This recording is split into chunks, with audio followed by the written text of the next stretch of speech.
Salutations, chers auditeurs et spectateurs, c'est Vérité à venir et aujourd'hui on se retrouve pour la guerre ouverte contre les peuples. J'espère que vous allez bien et j'ai un autre souhait pour vous, c'est que vous deveniez interacteurs sur la chaîne, par des commentaires, par des likes ou encore des partages. Vous avez à l'écran le changement de la première de couverture. La petite pieuvre tentaculaire par son étendue sur la planète est déplacée en bas à gauche pour laisser place à des vignettes qui annoncent les thèmes qui sont abordés dans le livre. Propagande, divertissement, censure.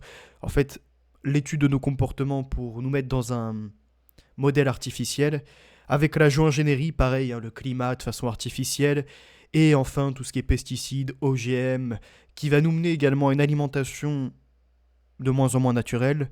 Peut-être pour impacter ou non la santé, ça restera à voir, et mener vers les eugénismes, la réédition de l'être vivant, pour finaliser la chose sur le transhumanisme, qui embrasse un peu ces différentes étendues, cognitivisme, neurolinguistique et tout ce qui s'ensuit, en fait, l'étude des comportements et sa modification, le côté également de l'informatique, donc le traitement, la communication qui est différente, pour après enfermer sur les bio et nanotechnologies. Je vais de suite vous introduire le livre avec son début. Depuis notre phase embryonnaire, nous sommes en perpétuelle interaction avec l'environnement qui agit sur notre état de santé, ayant favorisé des passages délicats des gamètes à la multiplication des cellules. Notre formation est passée par des développements complexes sous diverses formes jusqu'à notre naissance. Et nous voici, passés physiquement dans le monde, tout petit et si fragile, l'évolution n'a pas encore terminé son travail. Loin d'être vide comme une coquille, l'esprit et l'âme habitent ce corps. Ce qui nous rend conscients que nous existons, cette notion d'être unique nous mènera à créer notre caractère et à construire notre propre identité. Par le voyage au travers du temps, nous donnons à cette forme de vie des objectifs. Nous découvrons des concepts, discernant ce qui peut nous plaire de ce qui peut nous rébuter. Nous sommes libres de faire le bien et le mal. Une longue quête s'ensuit sur le sens de l'existence, car une fois que tu comprends ce que tu es, ce je suis, et ce vers quoi tu veux aller, la destinée sélectionnée, tu reviens à la recherche de ton origine. Puis tu te questionnes sur ton créateur, au-delà de tes parents, des mots et des mots qui te mènent vers la quête de l'originel. Il a fallu nous découvrir au travers d'expériences, d'aventures, afin de développer la compréhension de qui nous sommes, des différences avec les autres êtres humains, sans oublier que notre égalité est dans la dignité. Surpris devant les autres créatures de la Terre, cette distinction n'enlève en rien le besoin complémentaire de ses prochains. Comme dans les mathématiques, 1 prend de l'intérêt par le 0. 0, le commencement, depuis la Genèse, il en est ainsi. Adam, privé par le souffle de Dieu. Et c'est bien de son intérieur qu'est faite Ève, et de l'intérieur de Ève, la descendance. L'humanité est faite pour l'alliance. L'intérieur puise dans l'extérieur, et l'extérieur nourrit ton intérieur. Depuis notre naissance, nous sommes passés par des cycles d'exploration, des développements avant de nous perfectionner. Dans un premier temps, nous abordâmes nos sens afin qu'ils soient accessibles, loin d'une brutalité. Nous fûmes sensibles à nos capacités humaines. Il nous fallait découvrir le monde. Donc, nous déplacer dans l'environnement. Se maintenir assis ne fut plus suffisant. Il était temps de nous déplacer. D'abord à 4 pattes, puis à force de persévérer, nous passâmes sur nos 2 jambes.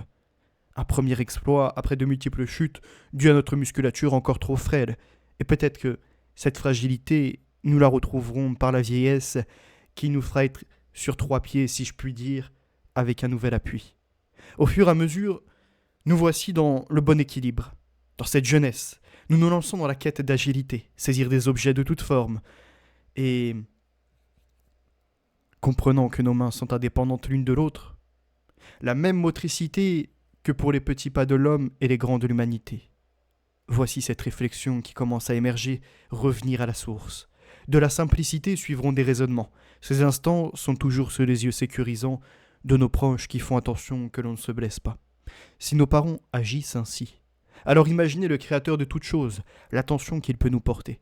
Une action en entraînant une autre, et ça rend accessible des compréhensions qui étaient sous nos yeux. Chaque avancée a son lot de conséquences. Pour le langage, il en est de même. Nous commençons par émettre des gazouillements, puis nous tentons d'imiter ce que nous pouvons entendre. Quelque part, nous sommes déjà dans cette phase de mimétisme, sans pour autant comprendre la richesse du passé, sans capter ce que cela signifie. Néanmoins, sans la définition des mots, l'accentuation et le rythme nous suffisent à cerner ces vibrations qui semblent être positives, encourageantes.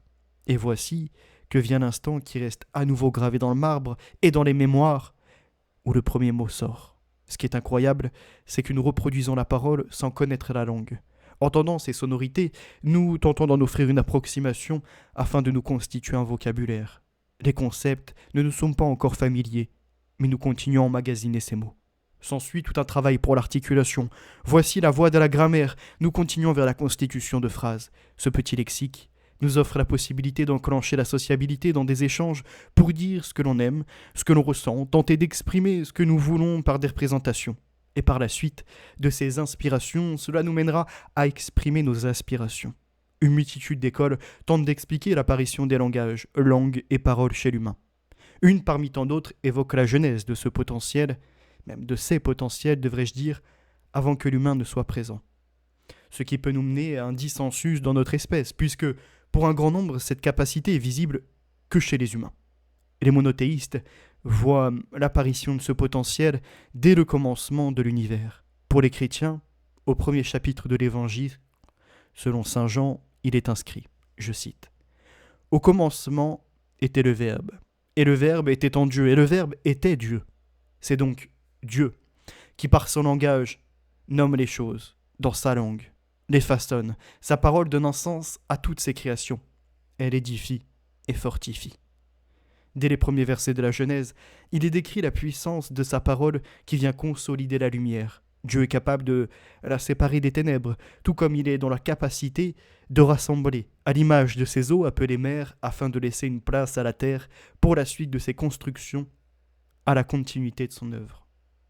D'autres veulent trouver la réponse depuis un enseignement humain. Malgré les lacunes de la science actuelle, ces élèves se confortent dans l'idée qu'un jour, leur religion ou leur dogme s'imposera. Pourtant, cette science ne parvient toujours pas à déterminer l'apparition de la faculté humaine au langage. Des groupes de chercheurs, d'experts en tout genre, se sont lancés à l'aventure d'une réponse. Nous en voyons qui rejoignent la sémiologie, travaillant ardemment à l'étude du verbal, du visuel, des symboliques et des comportements.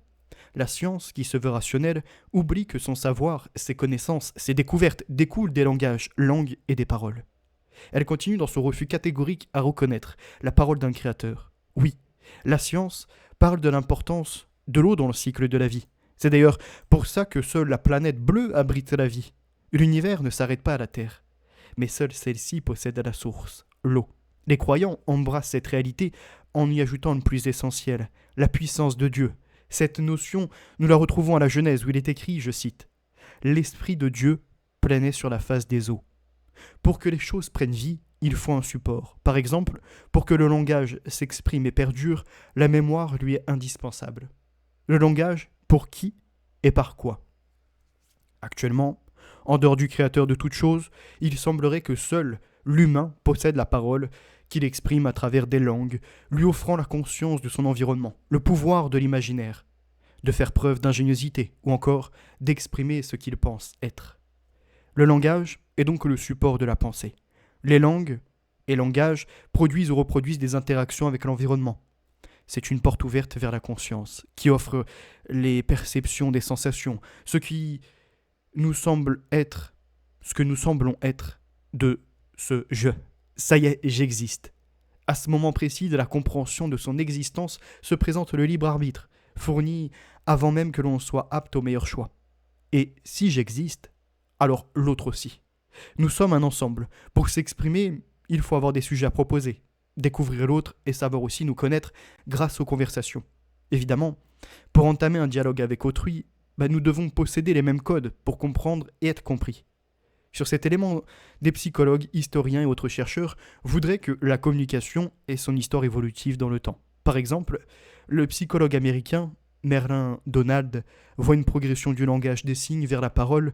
Il inscrit son apparition chez Homo erectus sous forme de langage mimétique, utilisant les mimes pour imiter le comportement et les formes des animaux.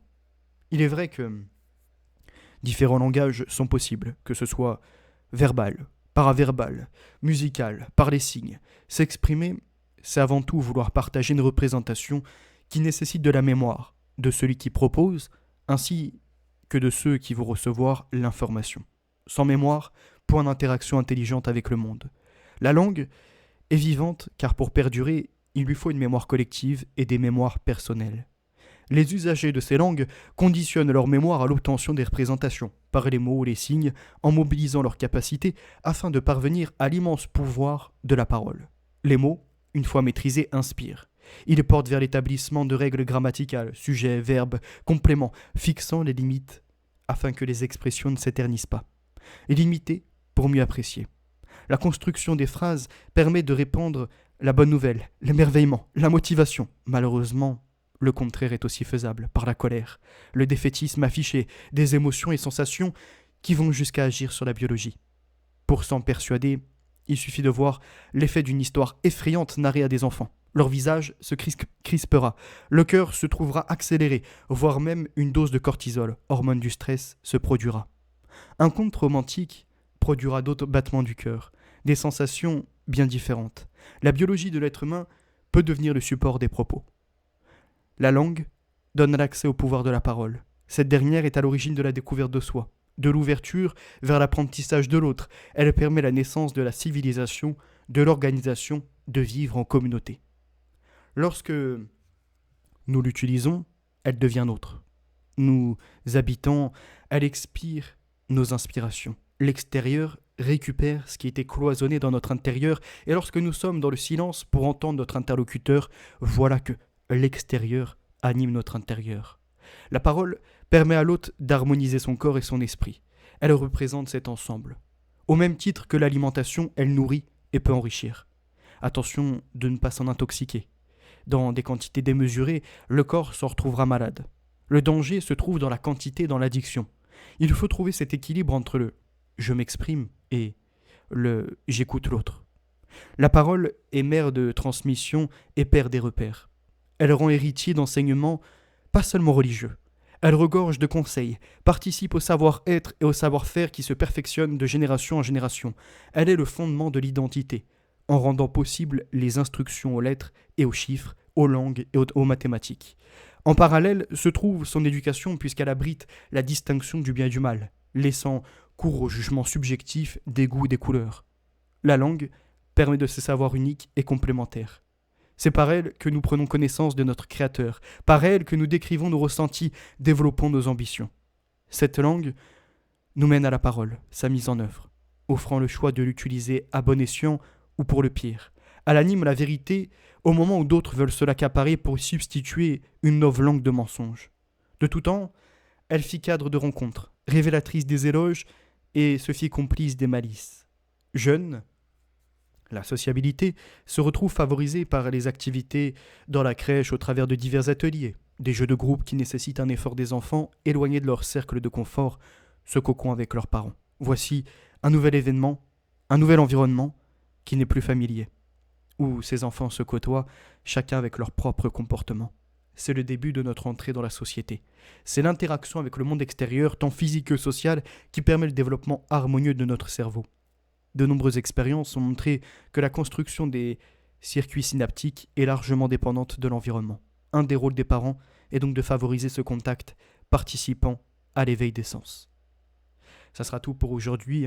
L'introduction sur l'être humain, le langage et bien d'autres choses n'est pas terminée. Mais, comme je vous l'ai déjà dit, je veux maintenant faire des petits trucs de 15 minutes à peu près au maximum. À très bientôt, n'hésitez pas à partager, liker. La vérité, notre avenir, les valeurs sont ancrées, la victoire est assurée. Et aussi, pour conclure, dites-moi ce que vous en pensez. Ça, c'est un mélange de ma philosophie personnelle avec mes lectures et avec l'analyse de la société.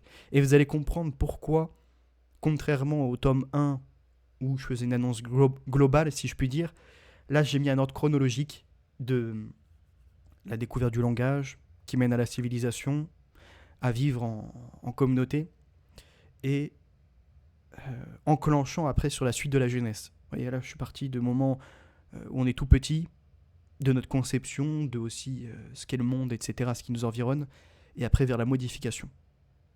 À très bientôt.